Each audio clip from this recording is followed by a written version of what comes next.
전쟁은 큰 전쟁이든 작은 전쟁이든 소전이든 대전이든 백해무익하고 전쟁은 참으로 이 지상에서 사라져야 할 것입니다. 그럼에도 불구하고 피치 못할 전쟁들이 또한 있어 왔는데 제2차 세계대전 때에 미국의 수많은 젊은이들이 꽃다운 나이에 전쟁터에 나가서 그 꽃이 피어보지도 못하고 이슬로 사라져 갔습니다. 당시 군인들을 태운 기차는 국민들의 마음을 안정시키기 위해서 이미 들떠 있지만 그 마음을 조금이라도 진정시키기 위해서 기차가 낮에 떠나지 않고 밤늦게 떠나가게 됐습니다. 그래서 워싱턴의 기차 정거장에는 밤마다 수백 명의 젊은이들이 몰려들었습니다. 부모님도 나오고 친구들도 나오고 연인들도 나오고 이제 가면 살아올 기약이 없는 이 군인들을 배웅하면서 손수건을 들어 흔들며 울고 울었습니다. 그럴 때쯤이면 밤늦게까지 다리를 절면서 뜨거운 코코아 잔을 쟁반에 들고 젊은이들에게 봉사하는 한 노인이 있었습니다. 몸도 불편한 노인의 따뜻한 온정이 참으로 전장을 향해 떠나가는 병사들에게 실감 있게 느껴지는 은혜로운 현장이었습니다. 그런데요, 어느 날 한 젊은이가 그 노인께 다가가 자세히 보고 깜짝 놀랐습니다. 왠지 낯선 분 같지가 않아요. 어디에선가 본 분 같아요.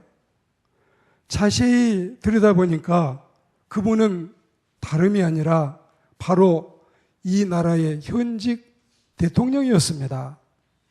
그때 그 루스벨트 대통령은 소아마비로 다리를 자유롭게 못 쓰는 장애인이었습니다. 대통령의 코코아 잔을 건네받은 젊은이들은 사기 충전하지 않을 수 없었고 피치 못하게 전쟁터는 나가지만 대통령의 이 격려도 큰 힘이 돼서 결국은 이 전쟁을 승리로 이끌게 됐습니다. 지상의 일개 국가의 정치인의 섬김이 이러하다면 천지 만물, 삼라만상, 우주대국의 조물주이신 하나님께서 죄인된 만백성을 구원하려고 이 땅에 사람이 되어 오시고 십자가를 지고 가신 그 모습은 얼마나 숭고하고 장엄한 모습입니까? 우리는 빌립보 2장 5절 이하의 말씀 속에 너희 안에 이 마음을 품으라. 곧 그리스도 예수의 마음이다. 그 예수님은 근본 하나님의 본체이시지만 하나님과 동등됨으로 취할 것으로 여기지 아니하시고 오히려 자기를 비어 종의 형체를 가져 사람들과 같이 되셨고 사람의 모양으로 나타나셔서 자기를 낮추시고 죽기까지 복종하셨으니 곧 십자가에 죽으심이라. 우리가 이제 하나님의 본체는 모르케고 사람의 형체는 스케마인데 예수님은 하나님이시며 진짜 하나님의 근본이십니다. 그리고 사람의 이 스케마 형체는 껍데기에 우리 주님은 하나님이신데 사람의 껍데기를 입고 이 땅에 오신 분이라는 뜻입니다. 다리를 절면서 전장으로 떠나가는 젊은이들에게 신분을 밝히지 않고 코코아 잔을 건네던 이 루스벨트 대통령의 겸손한 섬김으로 많은 사람이 감동을 받게 됐지만 이를 감히 우리 예수님의 도성인신, 성육신, 인카네이션 어찌 이를 비교할 수 있겠습니까?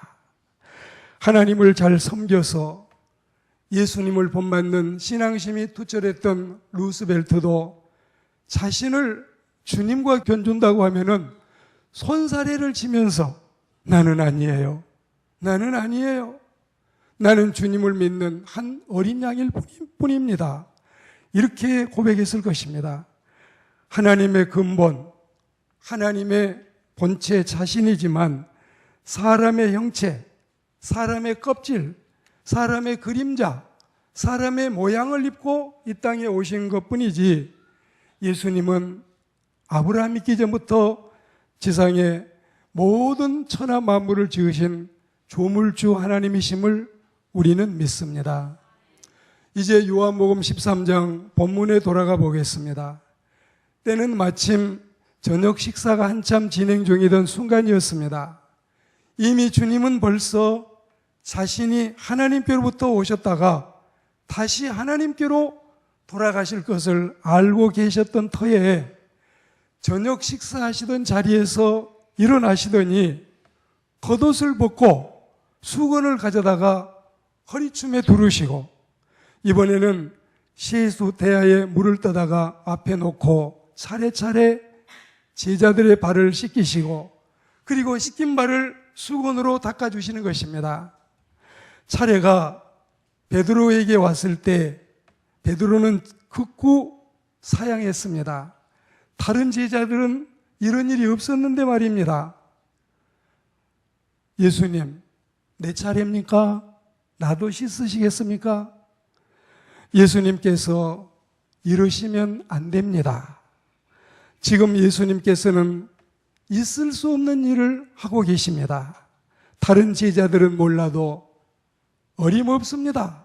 내 발은 못 씻을걸요. 못하십니다. 씻지 못하십니다. 이런 법이 어디 있습니까? 우리가 선생님의 발을 씻겨드려야지. 세상에 선생님이 제자 발을 씻어주다니요. 이건 정말 도저히 세상에서는 듣도 보지도 못한 일입니다. 아마 사람들이 이 광경을 보면 정말 잘못 가르쳤다고 잘못 배웠다고 흉볼 겁니다. 그만두세요. 뭐라고 할까? 이런 단호한 태도로 베드로가 지금 나오고 있습니다. 그럴 때 이 말을 들은 예수님은 어떻게 나왔을까요? 예수님도 뒤로 물러서지 않았어요. 도리어 주님의 태도는 도전적이고 적극적이었습니다. 그래 베드로야. 그러면 너 나와. 너 제켜.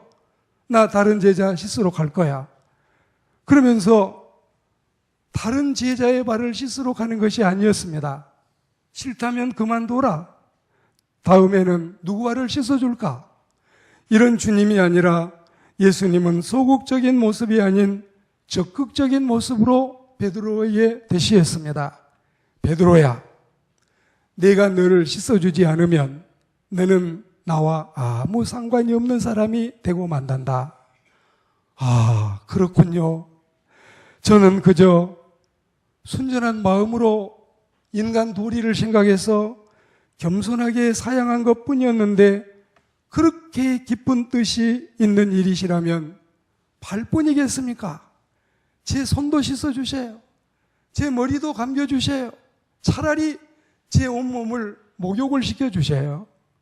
이렇게 부탁을 드리고 싶은 베드로의 심정으로 태도가 급변했습니다. 물론 예수님의 대답은 이미 목욕한 자다.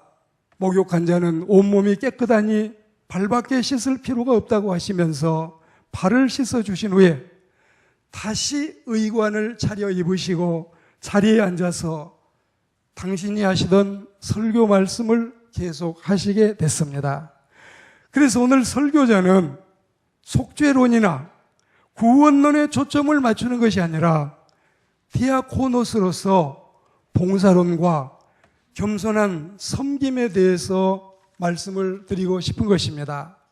우리가 이 설교 말씀을 들을 때는 케루소가 있고 디다스케가 있는데 복음을 전해서 구원을 받게 하고 복음을 제시해서 주님 앞에 오게 하는 케루소와 이미 주님을 믿는 신자들을 양육하고 지도해서 윤리도덕에 어긋나지 않는 우리는 2019년에 이제 인성과 영성을 회복하는 신자가 되기를 원하는데 너무 교회가 타락하고 너무 성직자들이 떡칠을 하고 너무 은혜스럽지 못한 교회가 많아서 우리는 디다스케 말씀대로 바로 살기 전에 윤리도덕에 어긋나지 않는 하나님을 바로 믿는 신앙의 삶을 살아가야 할 줄로 믿습니다. 저희 가족은 형제가 많다 했지요. 전주에 가족이 모임이 있었는데 우리는 큰형님은 80이 넘고 큰누님도 80이 다 되고 다 연세가 많은데 늘 사석에서 목사님 하는데 형님, 제가 교회에서나 목사지 어떻게 집안에서 목사님 합니까? 누님 그렇게 하지 마셔요. 그래도 꼭 이렇게 하시는데 이번에 이런 말이 나왔어요. 옛날에는 불과 얼마 전에는 우리 집에도 목회자가 있습니다. 우리 동생도 목사입니다. 이게 굉장히 자랑이었대요. 이게 지금은 입 딱 다물고 한마디도 못하겠대요. 우리 집에 목사 있다는 말을 못하겠대요. 우리는 여러분 인성과 영성을 회복해야 됩니다. 오늘 우리는 예수님께서 하신 이 모습을 보면서 진짜 섬김의 도가 뭔지, 진짜 우리는 인성과 영성을 회복하는 신앙인들이 되어야 할 줄로 믿습니다. 너희가 나를 선생이라고 하고 주님이라고 부르니 너희 호칭이 맞는 말이다. 내가 선생이고 내가 주님이다. 이처럼 내가 주님으로서 그리고 선생으로서 너희 발을 씻었으니 너희도 서로 발을 씻어주는 것이 옳으니라. 그러니까 내가 너희에게 행한 것 같이 너희도 세상에 나가서 행하게 하려고 본을 보여준 것뿐이다. 유태교에서나 고대 히브리 사회에서는 그 제자들이나 선지자의 생도들이 그들의 스승을 호칭해 부를 때에 주라고 많이 불렀고 선생이라고 많이 불렀어요. 그리고 선생이 아니어도 그냥 머슴 살고 있는 머슴이 주인님을 부를 때도 주라고 불렀어요. 또 후배가 선배를 부를 때도 비슷한 호칭이에요. 그런데 오늘 이 말씀 속에 호 디다스 칼로스, 호 퀴리오스, 이 디다스 칼로스는 선생이고 퀴리오스는 주님인데 여러분 이걸 좀 설명을 드리고 싶어요. 자, 빌립을 찾아왔던 헬라인들이 예수님을 만나보기 위해서 이 퀴리에 니네 선생 좀 만나고 싶다. 니네 선생 어디 계시냐? 그럴 때 선생은 여러 선지자 중에 한 사람, 여러 성현 중에 한 사람, 여러 존경할 수 있는 사람 중에 한 사람으로 이 선생을 불렀는데 주님을 또 불렀는데 근데 이 제자들은 문법상으로 보면은 혹격이 아니라 주격이라는 뜻입니다. 혹격에는 관사가 붙지 않아요. 그러나 주격에만 관사가 붙어서 이렇게 주님을 바로 제자들은 고백할 수 있었던 것입니다. 영어에 보면 어가 있고 n이 있고 더가 있잖아요. 그냥 누구든지 필요한 대로 단어를 가져다가 쓰고 싶은 사람은 그냥 가져다가 쓰면 보통 명사가 되는데 이 단어는 특별한 이 목적을 위해서 다른 사람은 쓸 수 없고 이분만 쓰게 될 때는 더라는 단어를 쓰기도 합니다. 헬라어 성경에 보면 호라고 하는 이 호의 단어는 여러분 이게 관사 붙어가지고 다른 단어에는 쓸 수가 없습니다. LORD 그러면 로드가 주인인데 L을 소문자로 쓰면 주인이 10,000명, 50,000명, 300만 명 나올 수 있어요. L자를 대문자로 쓰면 이건 예수 그리스도 주님께만 씁니다. 가드를 쓸 때 GOD를 소문자로 쓰면 도깨비든 잡신이든 귀신이든 전부 다 이걸 쓸 수 있어요. 그러나 GOD를 대문자로 G자를 쓰면 하나님밖에는 쓸 수가 없는 겁니다. 이게 여기 비밀에 들어있어요. 여기에 주님은 혹격이 아니라 주격이라는 뜻이에요. 이런 우리 주님 예수께서 참 선생으로서 세상에 1만 스승이 있지만 주님 같은 진짜 스님은 한 분뿐이고, 세상에 1만 선생이 있지만 1만 주님이 있지만 예수님 같은 분은 한 분밖에 없다는 진정한 의미인 것입니다. 이런 예수님이 주님으로서 선생으로서 제자의 발을 씻겼다면 하물며 주님의 신자가 되고 제자가 된 우리로서는 상호간에 더더욱 섬겨야 하지 않을까요? 우리 예수님은 항상 제자들이 본받고 실천해야 될 일을 친히 몸소 모범을 보여주셨습니다. 가장 훌륭한 제자 양육은 100마디의 말보다는 실천적으로 친히 가르치는 데에 있는 것입니다. 몰이라는 사람은 말하기를 사람이 남에게 줄 수 있는 첫 번째 위대한 선물은 좋은 모범을 보이는 거라 했습니다. 영성수련을 다녀와도 별반 다를 바 없는 사람도 많이 있지만 정말 신앙이 변화되지 않고 정말 주님에 대한 구원의 확신이 없는 사람들, 가기 전에 천국을 경험하고 싶은 사람들이 이번에 영성수련 다녀오기를 권면합니다. 달라져야 돼요.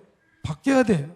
오늘 우리는 주님의 은혜를 경험할 수 있는 귀한 자리에 앉았으니 주님이 무릎을 꿇은 채 먼지로 뒤덮여 있고 냄새가 풀풀 나는 제자들의 발을 씻긴다는 것은 자신의 전 존재를 발 씻음을 받는 사람에게 내놓는 것과 다를 바가 없습니다. 오늘 말씀을 맺겠습니다. 이런 예수님의 모범되심이 제자들과 초대교회와 현대교회에 이어져 왔습니다. 디모데전서 5장 10절 말씀에도 성도의 발을 씻기는 일이 신앙인 상호간의 봉사와 섬김을 나타내는 상징이 됐습니다.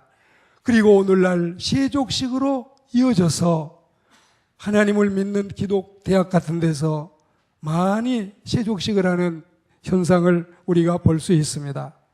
우리도 주님처럼, 우리도 겸손하신 주님처럼 모르페이신 그분이 스케마의 모습으로 오셨어도 오히려 하나님처럼 되지 않고 사람의 모양으로 나타나신 우리 주님처럼 서로 발을 씻기는, 교만하지 말고 존중할 수 있는 은혜로운 그리스도인들이 다 되시기를 주의 이름으로 축복합니다.